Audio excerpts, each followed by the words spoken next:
It is my privilege to welcome you to the OMSC at PTS Inaugural Lecture, and it is especially an honor to welcome Professor Andrew Walls. I wish I were giving you these greetings on the campus of Princeton Seminary, which is the new home of OMSC. And I wish we were showing off the newly renovated OMSC house, but trust me, it's right over there. I walk my dogs by it every night. It will contain a seminar room, administrative offices, and the residence of the director of OMSC. We are excited that Carol and Tom Hastings will be moving into the house in a couple of months. In the meantime, they've been staying in the seminary's Payne Hall, which is fitting because those apartments were originally built for missionaries on furlough. With the blessing and support of many donors, the OMSC house contains two important rooms: the Andrew F. Walls Seminar Room, and just across the hall is the Gerald H. and Joanne P. Anderson Office Suite. These designations are OMSC's way of rising up to call their leaders blessed. In June 2019, the Overseas Ministry Study Center and Princeton Theological Seminary signed an historic Memorandum of Understanding. Then the next step was to complete a covenant agreement, which was done in June of this year. At that point, OMSC moved from New Haven to our seminary campus. The final step in the reception of OMSC at PTS will hopefully come next June, when it will be a fully integrated center of research, learning, and international fellowship at the seminary. It would be impossible to depict the number of people and meetings it took to get OMSC and PTS to this wonderful relationship. But we would certainly be remiss if we did not honor Dr. Hastings, who carefully led this process with vision, collegiality, transparency, and deep love for both institutions. Due to COVID-19 and restrictions on international study, OMSC has deferred the arrival to Princeton of their first 8 global partners from Brazil, China, India, Myanmar, Nigeria, South Africa, and South Korea until the 2021-22 academic program.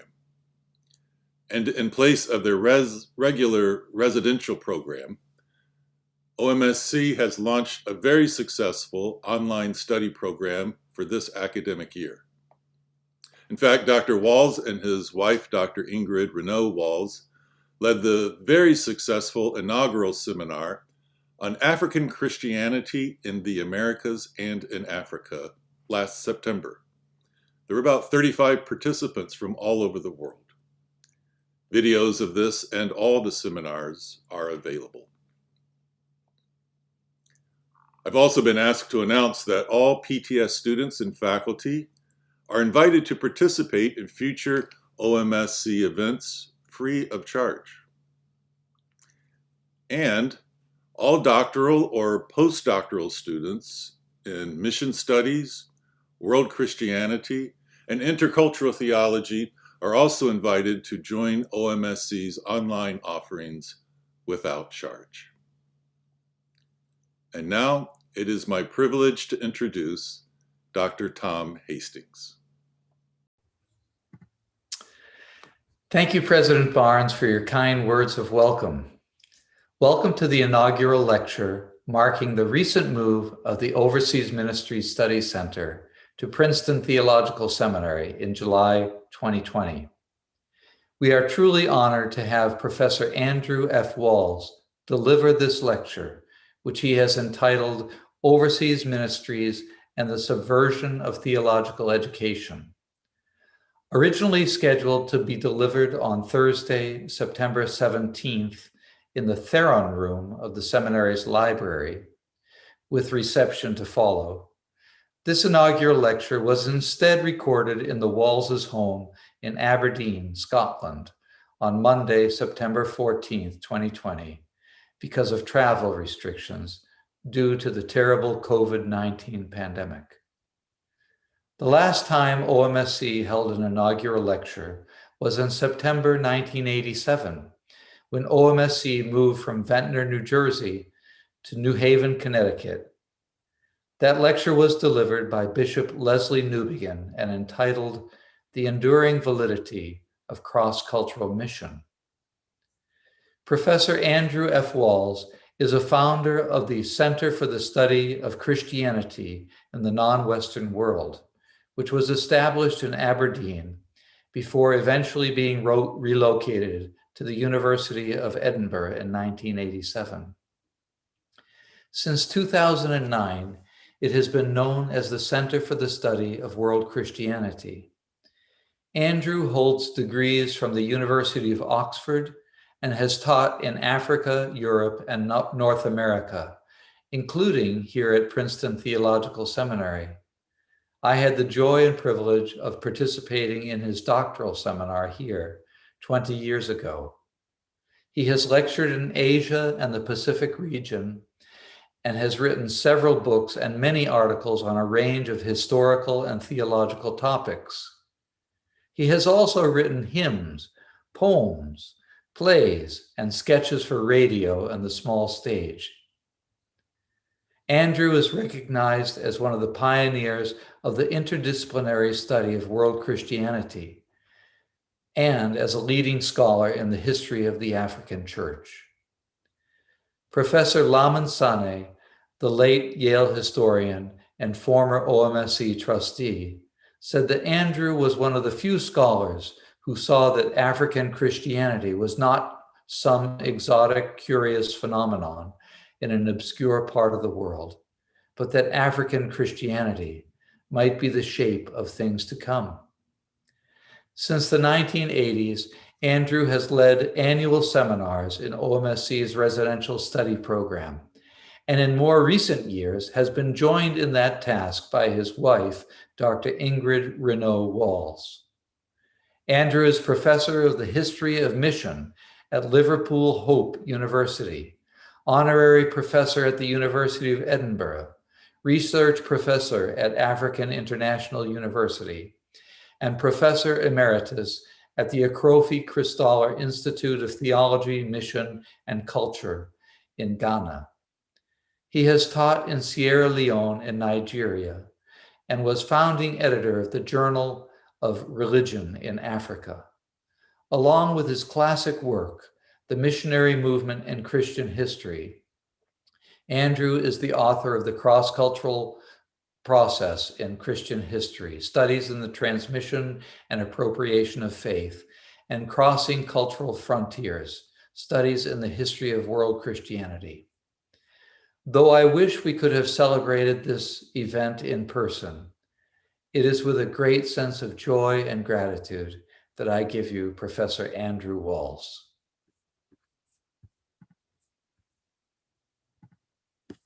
Our topic is overseas ministries and the subversion of theological education.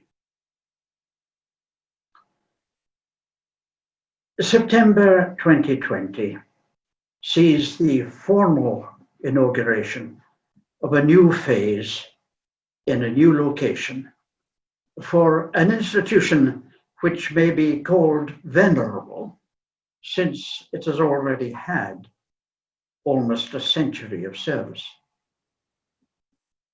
The Overseas Ministry Study Center has seen other changes in location and changes to the focus of its work.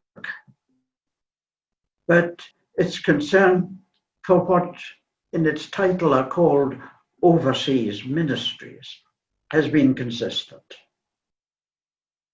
The significance of that term is therefore worth a little reflection. It may occur to some that the word overseas is slightly old. Today, we tend to use the word international, and indeed the center's distinguished journal is called the international bulletin of mission research. But when my own service began in West Africa in the 1950s, it was still normal to travel from Europe or North America by sea. It took 10 days from the UK to Sierra Leone, 14 to Nigeria. Any journey from Europe or North America to another continent was likely to involve crossing a vast expanse of water. Of course, it still does, but the rapidity of air travel tends to dull the consciousness of those immense stretches of water that cover more of the Earth's surface than does its landmass.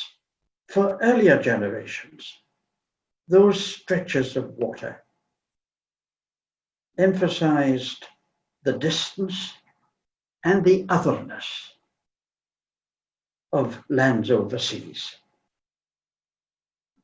Those who crossed those seas for purposes of Christian ministry were, for the most part, known as missionaries. When the institution that was to become the Overseas Ministry Study Center came into existence in 1922, American Protestants had been involved in mission overseas for more than a century. North America was edging Europe out of the leadership of the missionary movement worldwide. The Ecumenical Missionary Conference that was held in New York City in 1900 was the largest of its kind up to that time, and was to lead to the more celebrated World Missionary Conference held in Edinburgh in 1910. The New York Conference displayed missions as an American national concern. The President of the United States opened the conference. An ex-president was its titular chair. And highly visible at the conference was a future president, Theodore Roosevelt, whose incumbency was to be marked by increased American activity overseas. By 1922, American overseas missions were well rooted in the consciousness of churches and nation. By that time, two sisters, daughters of W. Howard Doane, Cincinnati industrialist and prolific writer of popular hymns, had come to the conclusion that many missionaries needed ministry themselves. Missionary service could be exhausting. Many missionaries fell ill, some seriously. Many suffered stress, some burned out. Many were just tired, and the round of visiting congregations to preach and present mission activities that was expected of missionaries on leave was hardly relaxing. The Doane sisters conceived of a sheltered residential establishment in Ventnor, New Jersey, close to the ocean, where missionaries and their families could find rest, recuperation, and renewal. There would be provision both for single missionaries and those with families. It would be a community dedicated to mission and respecting the ecclesial, theological, and methodological diversity represented in American missions. In due time, another dimension was added to this ministry to missionaries. It was recognized that effective ministry for them involved not only physical and spiritual, but intellectual components. And a periodic program of theological studies was introduced for residents of the Ventnor Furrow houses. The program grew in significance, and overseas ministries became indissolubly linked with study, as indicated in the institution's present title. The center had in succession two visionary directors. R. P.S. Beaver, formerly of the University of Chicago Divinity School, director of the Missionary Research Library, and in his day, doyen of theologians of missions. And Gerald H. Anderson, who had come from theological education in the Philippines to lead the Overseas Ministries Studies Center into a new era, taking it from a ministry to and through missionaries to minister to the church worldwide and to the world of theological scholarship. Under Anderson's leadership, the study of overseas ministries was combined with study for ministry overseas. This was symbolized in its move to New Haven, Connecticut, and the links developed with Yale Divinity School, and especially with the school's splendid day missions library. And by the development of a program of research in world Christianity, with funding from the Pew Charitable Trusts, that program initiated many projects, mounted international conferences, produced a flood of publications. In addition to this, OMSC was now a center for residential study, with a syllabus of seminars through the academic year, led by specialists, open to all, with a senior missiological scholar in residence each year. There were always some missionaries among the residents, but the great majority who came for study were not missionaries in the sense that the Doan sisters would have recognized. They were Christian workers from all over the world. They were all engaged in overseas ministry. As a group, they represented world Christianity. These changes in the focus of the Overseas Ministry Study Center reflect the changes then taking place in the position of the Christian faith in the world at that time. It's arguable that in terms of its composition and situation in the world, the Christian faith changed more during the 20th century than in any previous century since the second, or perhaps even the first. When the Ecumenical Missionary Conference met in 1900, Christianity was and had been for several centuries the religion of the West. For centuries past, people from Europe had been moving into the temperate parts of the world, forming new nations across the Americas, Southern Africa, and the Southern Pacific, setting up commercial and often political hegemony over much of the rest of the world. For the most part, it was a seaborne migration. The exception was in Northern Asia, where Russia expanded overland from the Urals to the Pacific and into America. The Western missionary movement to propagate the Christian faith had been in existence for some time, but appeared up to this point to have had only a modest response.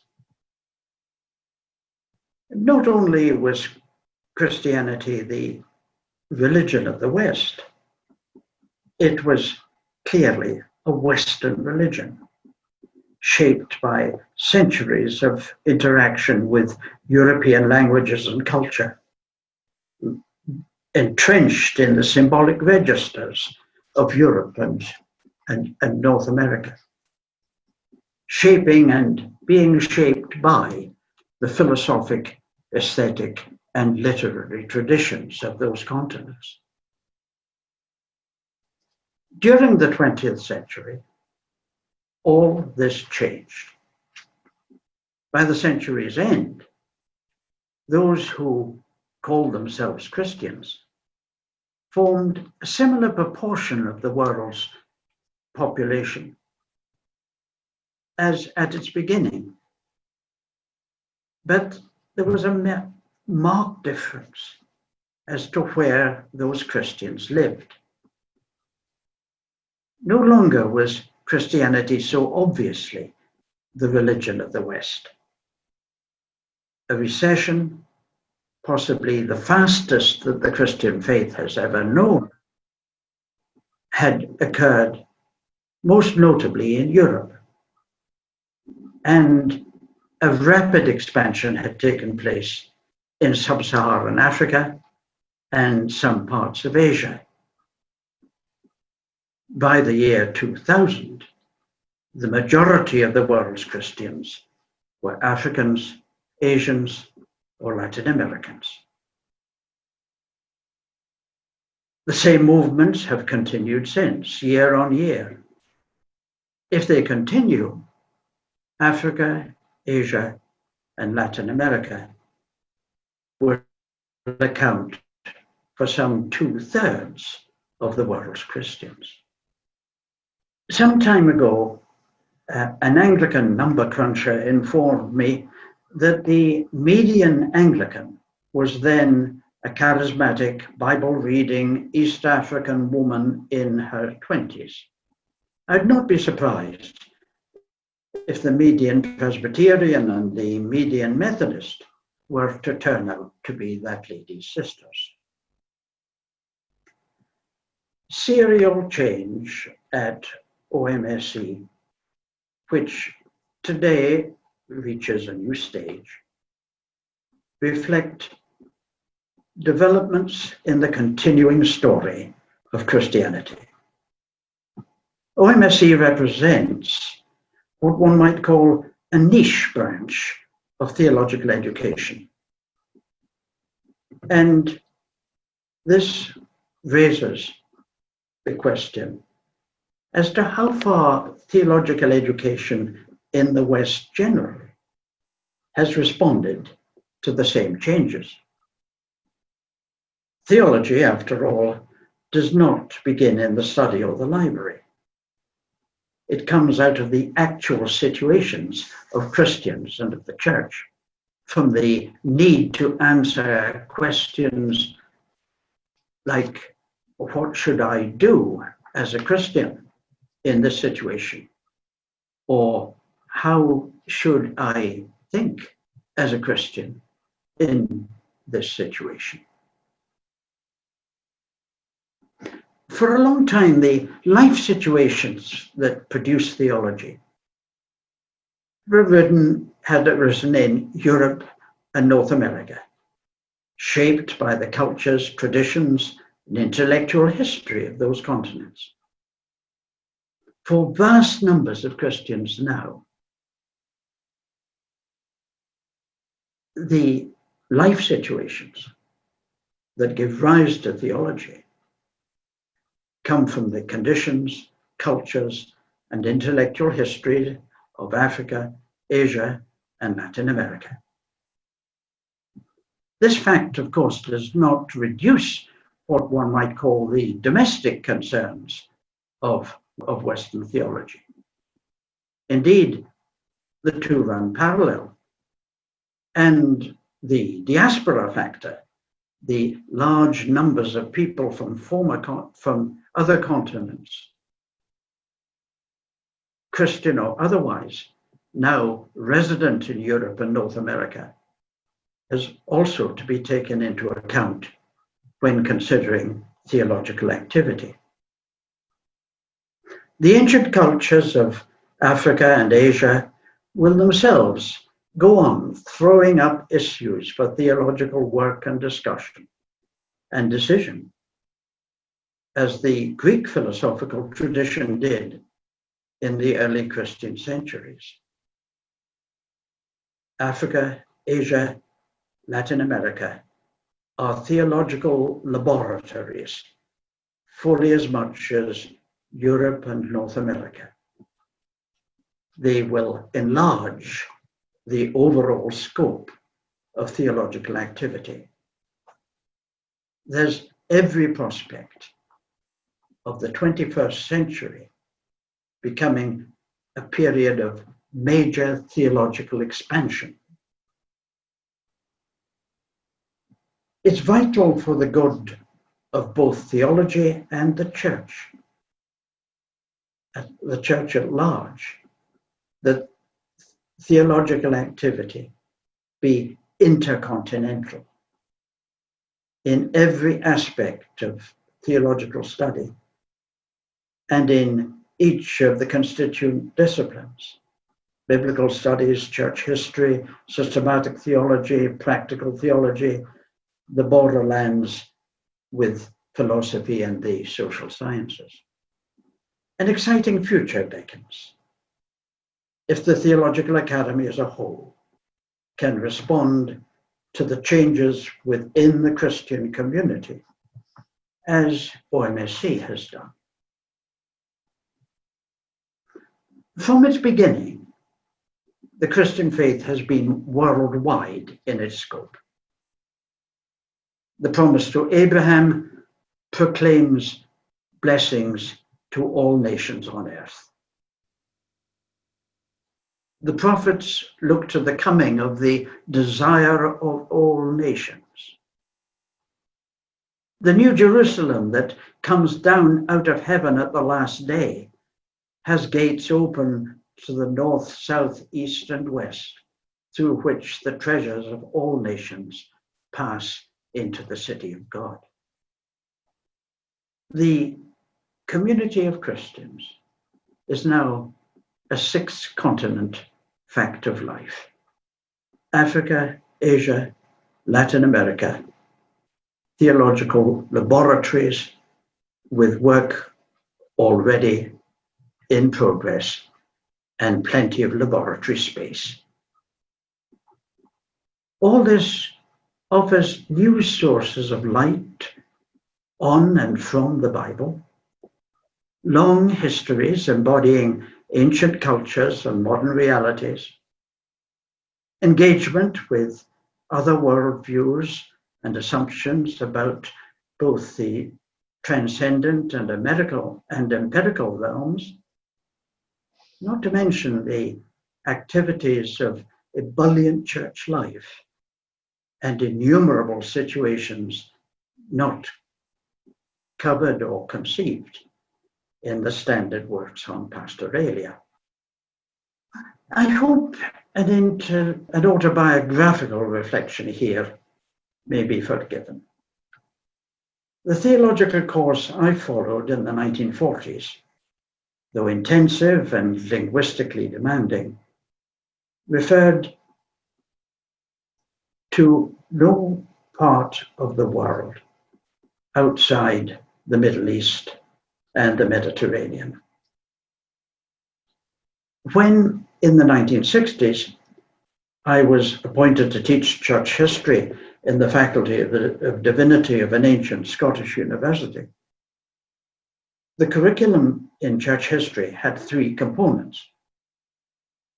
First year, early church, but only that part of the church lying within the Roman Empire. Second year, the Reformation. Third year, Scotland. No doubt the components had been chosen to show where we, that is the Scottish National Church, came from. But neither in church history nor in any other part of the 3-year program designed for candidates for the ministry was there any indication of our membership of a worldwide community of Christians. The theological degree program gave the impression that we were at the heart of the church. The recession from the faith in Europe was already then underway, and the national church was shedding members every year, as students for the ministry well knew. I had returned from years of teaching in West Africa, where the churches were burgeoning. Nothing in the standard degree program at that time offered any way of introducing that piece of contemporary reality. I'm aware that the situation is now very much better, both in Scotland and elsewhere, in the teaching of church history and in other disciplines. But I'm not convinced that a world Christian consciousness is yet informing the way that our courses are planned and taught, or that our thinking on theology is yet, in the truest sense of the word, ecumenical, that is, reflective of the whole inhabited world. Our structures are venerable, and we ourselves are shaped by them. I suspect the only way forward in many situations may be by deliberate subversion. To this end, I take another liberty and offer 4 statements, all of which I believe to be true, and all of which, if incorporated in the curriculum of theological education, might make that program more truly ecumenical. The statements are also subversive of much that has hitherto been taken for granted in programs of theological education. I'll confine myself to the teaching of Christian history. The first statement is the study of early Christianity should not be confined to the study of Christianity within the Roman Empire. The study of the early church tends to be dominated by the Christian presence in the Roman Empire. A narrative line runs through from the age of persecution to Constantine and then on to the Christian Empire. It can be argued that this is in line with Luke's narrative in Acts, where the climax of his story is the arrival of Paul at Rome, and we last see Paul preaching the kingdom of God in the imperial capital. But Luke's carefully crafted presentation makes an important diversion in Acts chapter 8 to introduce us to the Ethiopian eunuch, whom we last see going on his way rejoicing into the heart of Africa. It is as though Luke is reminding his readers that not all the roads on which the gospel travels lead to Rome. One day, all the gospel highways will join up, even those to the uttermost parts of the earth. And there are many such highways in the early history of Christianity. Beginning from Jerusalem, the gospel traveled not only westwards towards the Mediterranean world and Rome, but eastwards across Central Asia. The Emperor of China was reading and approving Christian scriptures in Chinese in the 6th century. There was a movement southwards, deep into Eastern Africa, another southward and eastwards towards India, where churches to this day claim an unbroken link with the apostolic age. It produced perhaps the most remarkable missionary movement in Christian history, when Arab missionaries from what we now call Syria and Iraq moved out, so that by the 9th century, there were organized churches spread from Siberia to Sri Lanka. Even Eusebius knew stories of the Christian movement in the Arab Principality of Edessa, where the Roman and Persian empires met.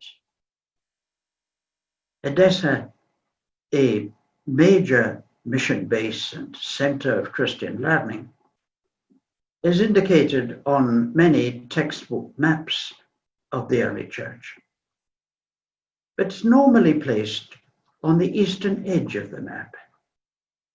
And there was so much Christian activity still further east. That comes from the Roman Empire habit of mind.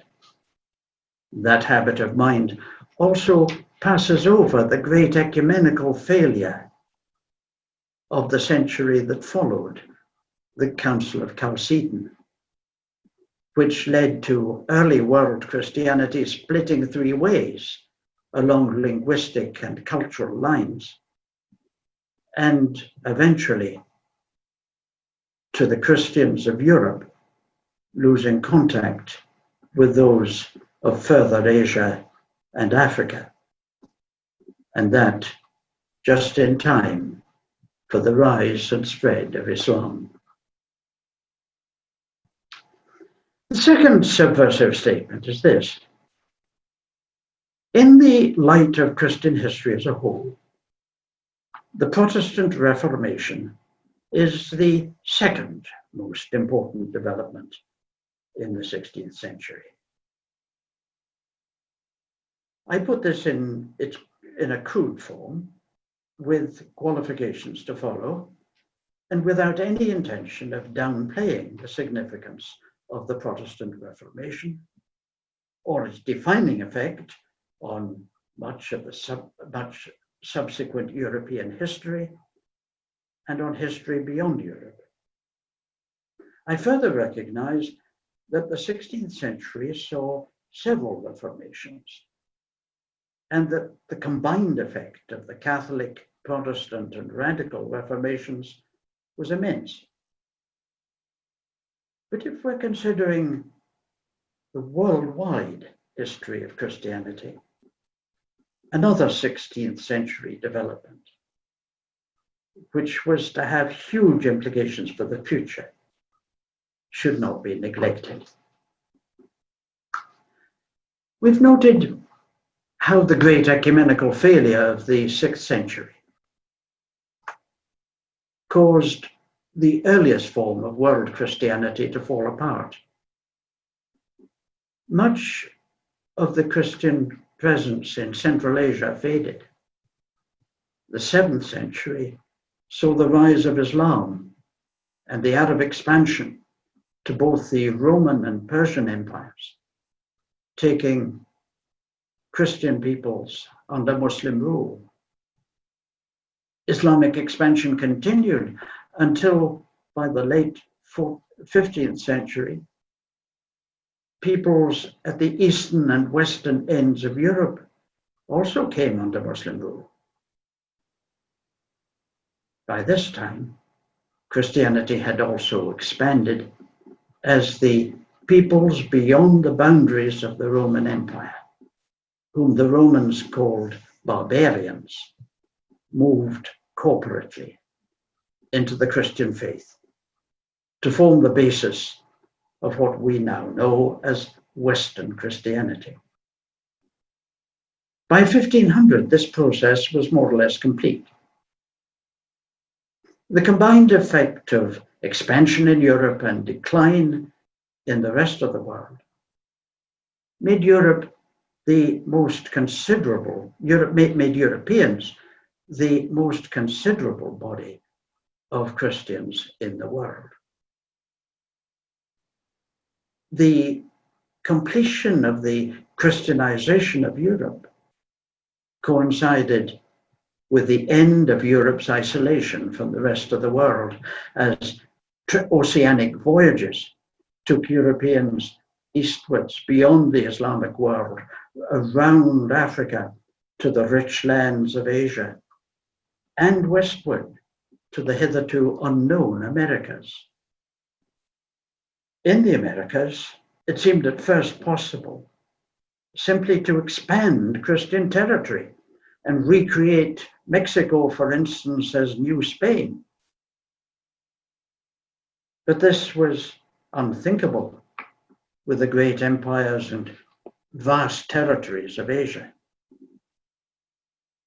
Those who seriously sought to preach Christ there had to do so on terms set by Asians. And so a missionary movement emerged out of the Catholic Reformation, producing such figures as Matteo Ricci, who wrestled with the classical literature of China to present the Christian gospel in Chinese terms, and Roberto de Nobili, who followed a parallel course in South India.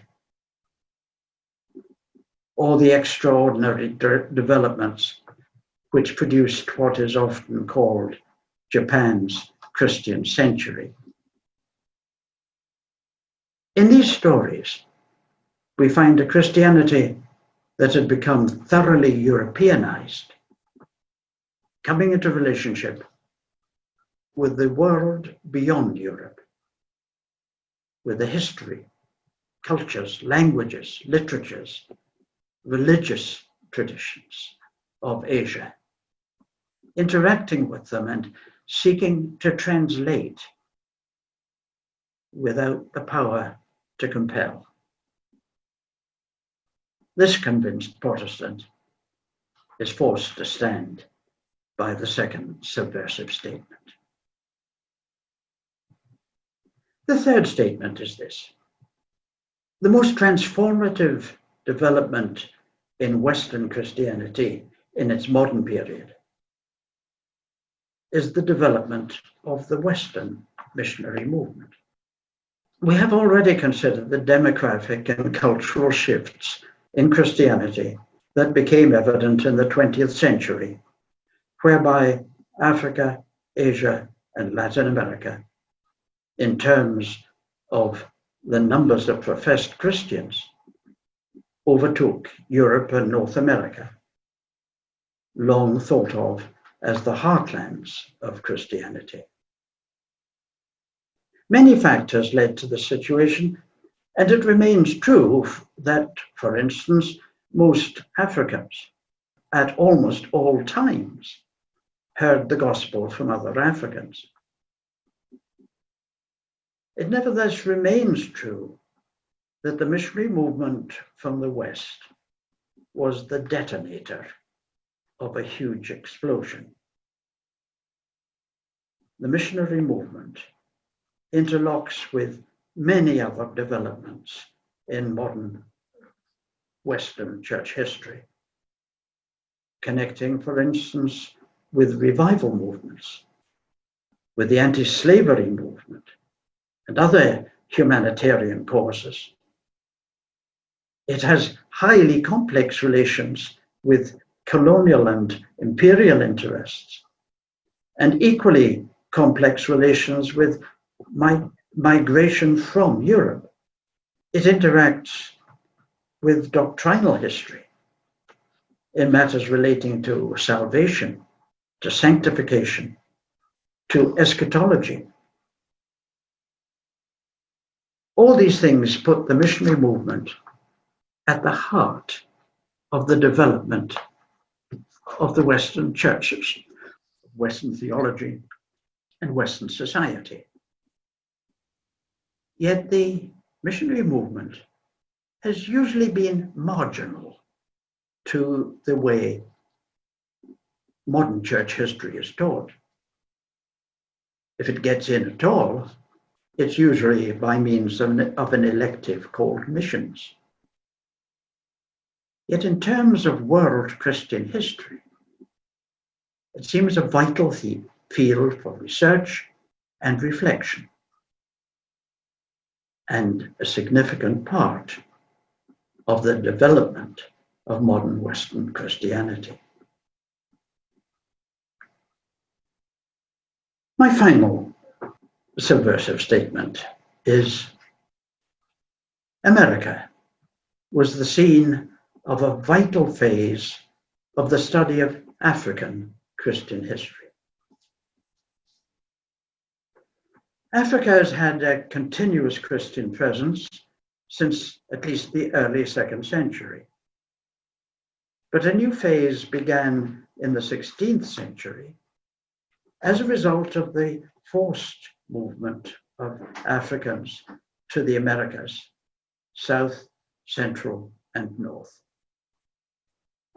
It was a Black Brazilian Christian whose influence brought a papal declaration against the slave trade in the 17th century.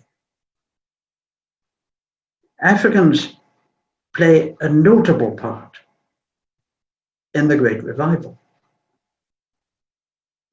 For a substantial period, there were more African Christians in the Americas than there were in Africa.